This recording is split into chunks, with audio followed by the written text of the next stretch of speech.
मान्छे मात्रै सङ्गठनमा हामी सङ्गठित हुन सक्छौँ। म सबैजनालाई म भन्न चाहन्छु तपाईँहरू श्रम संस्कृतिमा जोडिनुहोस्। विभिन्न तहका हाम्रो समितिहरू छन्, विभिन्न ठाउँमा समितिहरू छन् होइन, तपाईँहरूले चाहिँ नि सदस्यता वितरण गर्नुहोला र सबैजना मान्छेहरू हामी श्रमदाता बन्नुपर्छ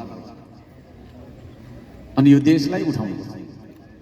अब हामी सधैँभरि धरानमा म अब पहिला जस्तो श्रमदान गराउँदै बसिराख्न अलिक भ्याउँदिनँ, तर हानी पठाएको ढुङ्गा चाहिँ होइन। म फर्कन्छु, तपाईँको कुरा के छ बुझ्छु, फेरि यो भइरहन्छ, आते जाते भइरहन्छ, आवत जावत भइरहन्छ।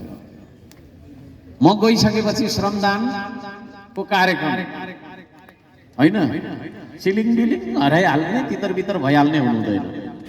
मैले बारम्बार भनिरहेको छु, धरानको नेतृत्व गर्नका लागि हामी श्रम संस्कृतिबाट मान्छे खोज्दैछौँ है। उसले सबैलाई समेट्नुपर्छ, उसले सबैलाई चित्त बुझाउनुपर्छ। त्यो खालको नेतृत्व हामी खोज्छौँ र उसले भनेअनुसार, फेरि उसले मात्रै भनेअनुसार पनि होइन, हामी सबैको सल्लाह अनुसार चाहिँ श्रमदानहरू भइरहनु त्यो भन्न चाहन्छु। हाम्रो जरा भनेकै श्रम अभियान, श्रमको अभियान हाम्रो छैन भने हामी जरा बिनाको बोट जस्तो हुन्छौँ जो चाहिँ ओइलिएर जान्छ, मरेर गइहाल्छ। त्यसो भएको कारणले त्यो अभियानमा जोडिनका लागि म सम्पूर्ण श्रमदाताहरूलाई हार्दिक अनुरोध गर्न चाहन्छु, हार्दिक निवेदन गर्न चाहन्छु। तपाईँहरूले गर्दाखेरि मैले पहिलो नम्बरमा भोट लिएँ र काम गर्ने मौका मैले पाएँ। म खुसी पनि छैन, दुखी पनि छैन।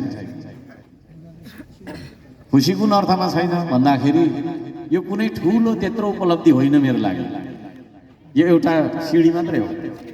हिजो त्यो तल्लो सिँढीमा उभिएको थिएँ, अहिले माथिल्लो सिँढीमा तपाईँहरूले मलाई पुर्याइदिनु। म एक्लै पुगेको होइन, म एक्लैले बल गरेर पुगेको भन्ने होइन, तपाईँहरूले पुर्याइदिनु। तर त्यो सिँढी मात्रै होइन यात्रा। अब पुग्यो, गन्तव्यमा पुग्यो, अब खत्तम भयो, यति नै हो भनेर बिसाउने मान्छे होइन। त्यसले गर्दाखेरि म खुसी पनि छैन, दुखी पनि छैन। तपाईँहरू के कस्तो हुनुहुन्छ भनेर सोध्दिनँ है, खुसी नै हुनुहुन्छ र तपाईँहरू। आजको यो र्यालीमा हामीले अत्यन्तै राम्रो खालको र्याली गर्यौँ, नत्र भने जिन्दाबाद जिन्दाबाद यस्तो उस्तो होइन, अबिरै अबिर को हो त्यो टमाटर जस्तो देखिन्छ भनेर हेर्दा त हर्क सन्तान भन्ने मान्छे कोटाएर हेर्दा क्या अबिर